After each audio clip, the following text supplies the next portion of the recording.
नमस्कार, मी संकल्प पाटील स्वागत करतो तुमचं दैनिक बोमाबोमध्ये. मित्रांनो, 25 एप्रिलला देव माणूस हा सिनेमा येतोय आणि त्या निमित्ताने आज आपण बोलतोय महेश मांजरेकर सर आणि रेणुका शहाणे मॅम यांच्यासोबत.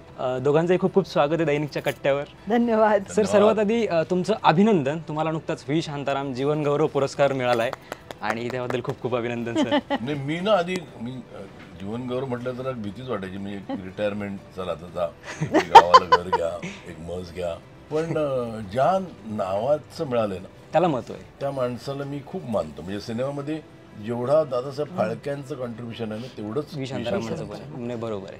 म्हणजे इन जनरलच अख्ख्या इंडस्ट्रीमध्ये कोणी आवाज करायचा नाही. या सिनेमा खरा रुजवला दोन मराठी माणसांनी. अजून एक माणूस होता ज्यांनी, पण त्याने पुढे काही केलं नाही, तोरणे नावाचे. हो हो. बाबासाहेब तोरणे का? बाबासाहेब तोरणे नाही, बाबासाहेब तोरणे नाही, त्यांचं काय नाव, भाऊराव तोरणे, ज्यांनी पहिला म्हणजे ते थोडंसं ऍक्च्युली पहिला चित्रपट ज्यांनी केला तो. तर ते पण नंतर आणि पण म्हणजे ज्या वेळेला मी त्यांची लिस्ट वाचतो ना व्ही शांतारामच्या सिनेमांची, तर ते तोंडात बोटं घालण्यासारखी. म्हणजे सगळेच आयकॉनिक सिनेमे. 37 साली त्यांनी म्हणजे कुंकू केलं, इमॅजिन, कुंकू, माणूस, शेजारी, हो, डॉक्टर कुटनीस की अमर कहाणी, काय फिल्म होती ती. नंतर पिंजरा, शेवटी 12. तर त्यामुळे म्हणजे इनफॅक्ट रिटायरमेंट पेक्षा मला ना असं एन्थुसियाझमच आली तो आवड मिळाल्यामुळे. कारण खऱ्या अर्थानं सिनेमा कोणी इथे, आणि त्यावेळेला विजन काय होतं, आता हे south Indian film pan India करतात, त्यांनी पॅन इंडिया केली. बरोबर. खरंय. मराठी हिंदी दोन्ही भाषेत करायचे ते विजनरी आणि आनंद आहे. सर, मला तेच विचारायचं आहे, गेली 30 वर्ष तुम्ही इंडस्ट्रीत सक्रिय आहात. काय वाटतं या मोठ्या दीर्घ प्रवासाविषयी? काय शिकला तुम्ही? काय अजून शिकायचं आहे ना खूप. आता जरा फक्त काय झालंय की इतकी टेक्नॉलॉजी ॲडव्हान्स झाली आहे.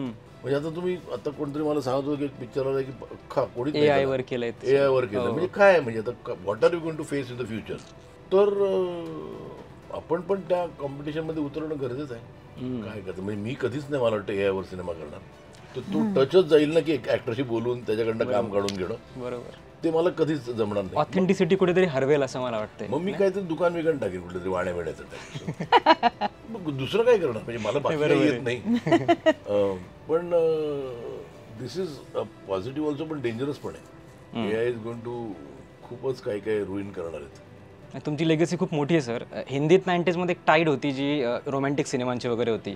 नंतर सत्य आला आणि त्याने ती वेवच बदलून टाकली पूर्ण, की रिअलिस्टिक सिनेमा वगैरे हे आला. पण मला वाटतं सर कुठेतरी ना सत्य इतकंच वास्तवचा पण वाटा त्यात आहे. सो तुमचं हे क्रेडिट आहे सर. नाही, वास्तवचं आणि इतकं ते कॉमिक आहे. मी जेव्हा लिहिला वास्तव, मला कोण ओळखत नव्हतं इंडस्ट्रीत. संजू डोक्यात होता, पण कसं भेटत त्याला माहिती नव्हतं. तर त्या स्क्रिप्टवर वरती टायटल त्याचं सत्य लिहिलेलं मी.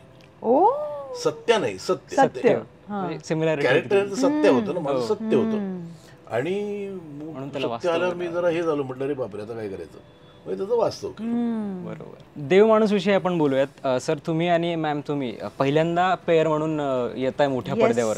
तर काय शिकायला मिळालं एकमेकांकडनं आणि कसा होता अनुभव? काय करू नये ते शिकलो मी म्हणजे काय काय हिंदीमध्ये कशात त्यांची एक टिपिकल ऍक्टिंगची स्टाईल असेल, ते एक्सपेक्ट पण तुमच्याकडनं काहीतरी वेगळं करतात. इथे यू कुड, मला माझ्या पद्धतीने काम करायचं आणि त्याचं क्रेडिट खूप डिरेक्टरलाही जातं. हो, खरंय. त्यांनी आम्हाला ग्रो होऊ दिलं. अगदी त्यांनी पूर्ण स्पेस दिली आम्हाला, तेजसनी. हो, वेगळं काय आमचं जर आम्हाला वाटतं तसं करता आलं. हो. सिनेमाचं नाव आहे देव माणूस. तर मला तुम्हाला दोघांना विचारायचं की तुमच्या दोघांचा देवावर विश्वास आहे का, आणि तुमच्या आयुष्यातले दैवी अनुभव कोणते राहिलेले आहेत? एक अनुभव दोघांनी प्लीज सांगा. नाही, माझा देवावर भयंकर विश्वास आहे. ती त्याची वेगवेगळी कारणं आहेत. म्हणजे मी असं नाही की मी पण डिबेट करतो ना. मला कोणतं विचारतं कुठे देव, ऍक्च्युली करेक्ट क्वेश्चन आहे. दिसलाय का कधी? नाही. तर मला दिसतो, म्हणजे मला एक मला सूर्य बघतो तर मला वाटतं की हा आहे ना, त्याला आपण देव म्हणतो, आहे की तो. विश्वास का आहे, म्हणजे मी खूप वेळा कधी कधी विचार करतो की मी म्हणजे काय, where did me come from. मलाच का चिमटा येतो, म्हणजे अजून एक कोणतरी माणूस का नाही आहे ज्याला मी चिमटा काढलं मला होतो तितका त्रास होईल. सो व्हॉट इज मी, ह्या प्रश्नावरनं मला खूप हे वाटलेलं की there is someone who has decided that I should be here. म्हणजे खूप खोलात गेलं असं वाटतं की what was that one night when my dad and mom must have conceived me. त्या दिवशी त्यांनी झोप आली असेल लवकर, तुम्ही नसतो का? See there are so many millions of question जे डोक्यात येतात, त्याचं उत्तर एकच मिळतं की देर इज समथिंग. तर तो आहे, त्याला पण वेगवेगळी नावं दिलीत, पण माझं बरं आहे रिलेशन त्यांच्याबरोबर. कधी असा दैवी अनुभव आलेला आहे का एखादा? नाही, मी आहे तसे काही अनुभव जे मी I put it across to coincidence. Okay. मी चमत्कार बिमत्कार याच्यात बिलीव्ह करत नाही बिलकुल. There is no such thing as a चमत्कार. त्यामुळे त्याच्यामुळे मी देवात विश्वास ठेवतो असं नाही. म्हणजे मी देवात विश्वास ठेवतो की आता मी ह्याला हे केलं हा मला हे देईल, तेही नाही. माझा तो जरिया आहे की मला माझ्या फ्रस्ट्रेशन्स काढता येतात त्याच्याकडे, मला माझं हॅपीनेस शेअर करता येतं त्याच्याशी. I have a very personal relationship with God. Ma'am तुम्ही काय सांगाल? माझ्या ना लोकांना विश्वास वाटणार नाही याच्यावर, पण अनुवांशिक नास्तिक आहोत आम्ही. ओके. म्हणजे देवावर विश्वास म्हणजे त्यामुळे माझं असं म्हणजे जी काही जडणघडण झाली आहे त्याच्यामध्ये असा त्याचं स्थान नाही असं मी म्हणेन. की नेहमीच असं मला शिकवलं गेलं आहे की बाबा कुठल्याही गोष्टीवर नाही डिपेंड करायचं, स्वतःच्या कर्मानी. आणि तसं बघितलं तर आपल्या संस्कृतीत आपण कर्मप्रधानच आहोत. कर्म केल्याशिवाय आपल्याला गत्यंतर नाही, अजिबातच नाही. आणि ते निरपेक्ष कर्म केल्याशिवाय फळ मिळत नाही. बरोबर की नाही? बरोबर. तर हे जे सगळं आहे ना, त्यामुळे मला असं वाटतं की ही एक अशी गोष्ट आहे की ज्याच्याबद्दल असा फार विचार करू नये. कारण म्हणजे अनेक प्रकारचे लोक आहेत, मग ते आदिवासी असो, त्यांच्या संकल्पना वेगळ्या असतात, त्यांचे विश्वास वेगळे. आपण जर खूप पूर्वजांपर्यंत पोचलो तर मग त्यांची जी विश्वास करण्याची पद्धत होती ती वेगळी होती. पण महत्वाचं काय आहे की काही माणूस म्हणून आपल्यात षड्रिपू असतात. आपलं काम असतं की ते कमी करायचे आणि आपल्यातला चांगुलपणा वाढवायचा, आपल्यातली क्रिएटिव्हिटी जी चांगली ऊर्जा आहे ती वाढवायची आणि जीवन जगायचं. तर मी ते जीवन जगण्याचा प्रयत्न करते. आता तू ठरव माझा विश्वास आहे की नाही. मी नाही ठरवणार. महेश सर, तुम्ही मराठी सिने इंडस्ट्रीचे देवमाणूस आहात, बिग बॉस आहात. तुम्ही खूप जवळून काम केलेलं आहे असं मी म्हणतो तुम्हाला, हे तुमची पोचपावती आहे कामाची. तर सैराट 2016 साली आला होता, आज 25 साल आहे, 9-10 वर्षांचा काळ जातोय, पण तेवढा गाजलेला सिनेमा अजून आपली इंडस्ट्री नाही देऊ शकली आहे. तर मला तुम्हाला विचारायचं आहे की कुठे कमी पडत आहेत आपले मेकर्स आणि काय करणं गरजेचं आहे? नाही, त्यांना चालले पण बरेच पिक्चर, नाही असं नाही. जग पातळीवर कुठला सिनेमा तेवढा नाही जाऊ शकला सैराट इतका? जर बाई पण मारी तेव्हा खूप 75 कोटीचा बिझनेस केला, ह्यूज बिझनेस. किंवा सैराट नंतर आला सांगतो पिक्चर एक चाललेला, हा रितेशचा वेड, माऊली, वेड नाही असं नाही. काय होतंय की वी आर, आपली कॉम्पिटिशनच खूप अशी आहे की we are competing with mad. एका ठिकाणी एका स्क्रीनवर 3 कोटीचा मराठी सिनेमा चालू आहे, बाजूलाच 300 कोटीचा एक हिंदी सिनेमा, हॉलिवूड सिनेमा किंवा तो इथून आली साऊथवरना पॅन इंडिया. ते चालू, ती एक वेगळीच भानगड आहे. ते प्रॉब्लेम हा आहे की किती झालं. आज माणसाच्यात काय झालं की माझ्या खिशात 200 रुपये, तर मला भूक लागली आहे, मी एका काय म्हणतात राम भरोसे हॉटेलमध्ये जाऊन 200 रुपयाची मी मिसळ खाऊ शकतो. आता काय झालंय, मला 5 स्टार हॉटेलमध्ये सांगितलं 200 रुपयात जेवण देऊ शकतो. मग तो का जाईल राम भरोसेमध्ये? मला 200 रुपये तिकडे जाता येतं की? हो, ॲम्बियन्स तरी चांगला असतो, बजेट मोठं असतं. क्वालिटी बाबत बोलताय का तुम्ही मराठी सिनेमाच्या?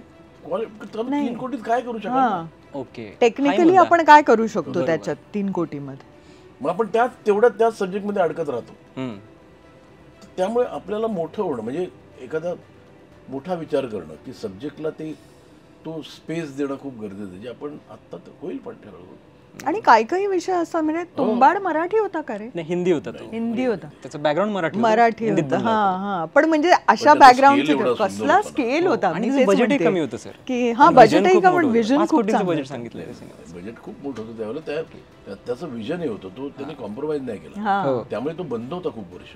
6 वर्ष बनायला लागली तुंबाडला. हो, करेक्ट. प्रोड्युसर कोण तयार होत नव्हता.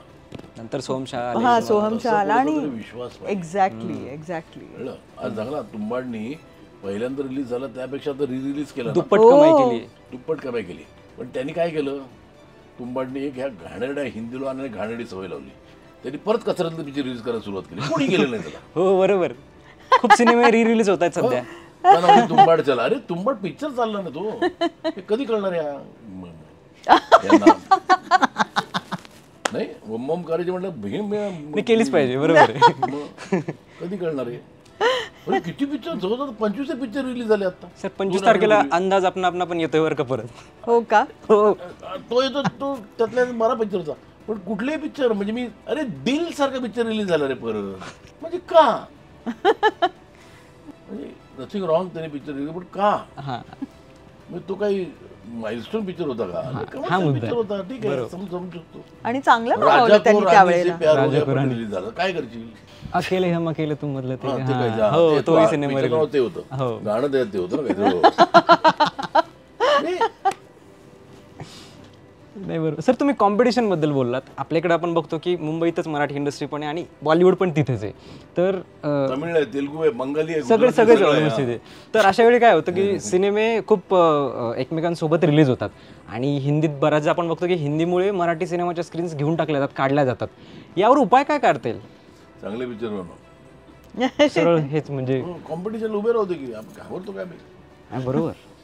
मॅम मला तुम्हाला विचारायचं आहे की तुम्ही हिंदीत काम केलंय, मराठीत काम केलंय, टेलिव्हिजनवर काम केलंय, थिएटरमध्ये काम केलंय. नवीन कलाकार जेव्हा येतात ना त्यांना तेव्हा प्रसिद्धीचं फार एक आकर्षण असतं किंवा त्यांना झटपट प्रसिद्ध व्हायचं असतं, एका रात्रीत सुपरस्टार वगैरे व्हायचं असतं. अशा वेळी तुम्ही नवीन कलाकारांना काय कानमंत्र द्याल की कशाकडे फोकस केलं पाहिजे? कामाकडे, आर्ट सुधारण्याकडे? नाही, नक्कीच स्वतःच्या ग्रोथकडे आणि आपली जी क्राफ्ट आहे, अभिनय असेल तर त्याच्यात शिकावं. बिहाइंड द कॅमेरा तुम्ही काही करत असाल तर त्याच्यात अनुभवाने पण शिकू शकता, प्रशिक्षण घेऊनही. हल्ली तर इनफॅक्ट इतकं सोपं झालंय की आपल्या युट्यूबवर सगळं काही अवेलेबल आहे. फिल्म मेकिंग कसं करायचं, पेंटिंग कसं करायचं, AI कसं करायचं, सगळं उपलब्ध आहे. त्यामुळे हल्ली तर नो एक्सक्युजेस. म्हणजे तुम्ही जेव्हा इंडस्ट्रीमध्ये आहात तेव्हा तुम्ही प्रशिक्षित होऊनच या. इतक्या सगळ्या गोष्टी आहेत जे तुम्ही बघू शकता, शिकू शकता त्यांच्याकडून.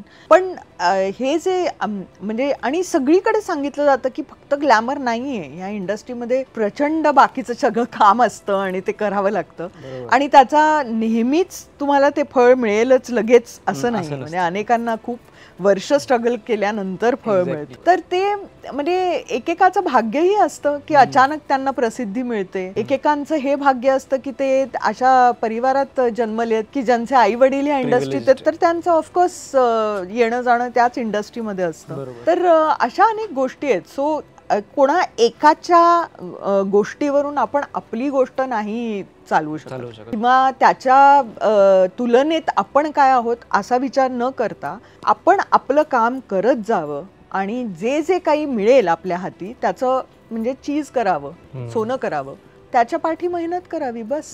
नवीन कलाकारांनी सगळ्या गोष्टी लक्षात ठेवणं आणि त्यावर काम करणं फार गरजेचं आहे. मॅम आणि सर, फार छान वाटलं तुमच्याशी बोलून.